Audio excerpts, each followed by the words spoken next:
বৃহস্পতিবার রাজ্য বিধানসভায় পেশ হলো পশ্চিমবঙ্গ সরকারের বাজেট, যা পেশ করলেন অর্থমন্ত্রী চন্দ্রিমা ভট্টাচার্য। এই বাজেট প্রসঙ্গে এক সাংবাদিক সম্মেলনে কটাক্ষের সাথে একে দিশাহীন বাজেট বলে আখ্যায়িত করলেন বিরোধী দলনেতা শুভেন্দু অধিকারী। তিনি বলেন, বাজেটে লক্ষ লক্ষ স্থায়ী পদের বিলুপ্তি ঘটানো হয়েছে। বিগত কয়েক বছরে টেটের রেজাল্ট এখনও সেভাবে বের হয়নি, চাকরি হয়নি বহু চাকরি প্রার্থীর, কর্মসংস্থানের কোনো দিশা দেখা যায়নি এই বাজেটে, কোনো ইন্ডাস্ট্রি ও ছোট শিল্পের ব্যাপারে কোনো কথা নেই বাজেটে বলে মন্তব্য করলেন শুভেন্দু। কেন্দ্রীয় সরকারের আয়ুষ্মান ভব চালু করার কোনো কথা জানা গেল না বাজেট থেকে। রান্নার গ্যাসের 900 টাকা দাম হলেও তা থেকে রাজ্য সরকারের প্রায় 300 টাকা ট্যাক্স সেস কমানোর কথা জানা গেল না বাজেট থেকে, যেটি রাজস্থান সরকার করেছে বলে উল্লেখ করলেন শুভেন্দু অধিকারী। কেন্দ্রীয় সরকারের সাথে রাজ্য সরকারি কর্মচারীদের মধ্যে ডিএর ব্যবধান এখনো 40% থেকে গেল বলে জানান শুভেন্দু। তিনি বলেন, রাজ্য সরকার এদিন সরকারি কর্মচারীদের জন্য আরো 4% মহার্ঘ ভাতা ঘোষণা করলেন। এদিন শুভেন্দু আরো বলেন, সংখ্যালঘুদের উন্নয়নের জন্য 1 টাকাও বরাদ্দ করা হয়নি বাজেটে। পাহাড়ে এত বোর্ড করেছেন মুখ্যমন্ত্রী সম্প্রদায়গতভাবে, সেই সব বোর্ডের জন্য কোনো আর্থিক বরাদ্দ দেখা গেল না বাজেট থেকে। সব মিলিয়ে এই বাজেট দিশাহীন বাজেট রাজ্য সরকারের বলে জানান শুভেন্দু অধিকারী। এছাড়াও তিনি বলেন, আয় ব্যয়ের মধ্যে কোনো সামঞ্জস্য নেই এই বাজেটে, বেকারদের কর্মশূন্য বাজেট। এ ব্যাপারে শুভেন্দু কটাক্ষের সাথে বলেন, টুপি পরিয়ে মিথ্যে প্রতিশ্রুতি দিয়ে ভোট নেওয়ার বাজেট এটি। 1 টাকাও বৃদ্ধির প্রস্তাব এখানে রাখা হয়নি। পরিশেষে আবার ডিএ নামক বস্তুটিকে রেখে রাজনীতি করার চেষ্টা হয়েছে।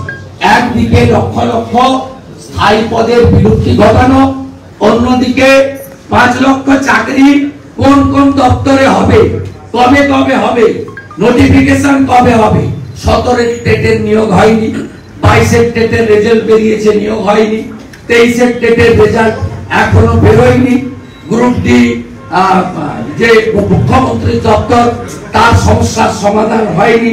6 লক্ষ পোস্ট অবলুপ্ত করা হয়েছে। শিল্পের কোনো দিশা নেই এই বাজেটে। ইন্ডাস্ট্রি এবং ছোট ছোট শিল্প, ভার্টিক্যাল বা প্রসেস ফুড প্রসেসিং ইউনিট, বড় শিল্প আনার জন্য ইন্ডাস্ট্রির ইনসেন্টিভ ইয়াস, তার কোনো উল্লেখ এই বাজেটে নেই। আয়ুষ্মান ভারত চালু করার প্রতিশ্রুতি নেই, প্রধানমন্ত্রী ফসল বীমা যোজনা চালু করার প্রতিশ্রুতি নেই, 75 লক্ষ অ্যাডিশনাল উজালা আমরা কেন পাচ্ছি না তার কোনো উল্লেখ নেই। পেট্রোল ডিজেলের রাজ্য যে সেস নিচ্ছে তার ছাড় দেওয়ার কথা উল্লেখ নেই। রান্নার গ্যাসে প্রত্যেক সিলিন্ডারে 900 টাকার সিলিন্ডারে রাজ্য সরকার প্রায় 300 টাকার কাছাকাছি ট্যাক্স সেস নিচ্ছে। সেই 300 টাকা থেকে আমরা আশা করেছিলাম যে এই সরকার রাজস্থানের মতো অন্তত রাজস্থানের 450 না হলেও 300 টাকা করে ছাড় দেবে এলপিজি গ্যাসের সিলিন্ডার। তার কোনো উল্লেখ এই বাজেটে এই সরকার রাখতে পারেনি।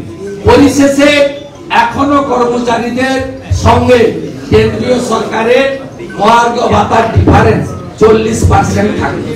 4% আজকে ঘোষণা করেছেন, কবে থেকে দেবেন? আগামী অর্থবর্ষ থেকে দেবেন। ইতিমধ্যে মে মাস থেকে দেবেন, মানে ভোট গণনার পরে। ভোটটা নিতে হবে, ভোট গণনার পরে দেবেন।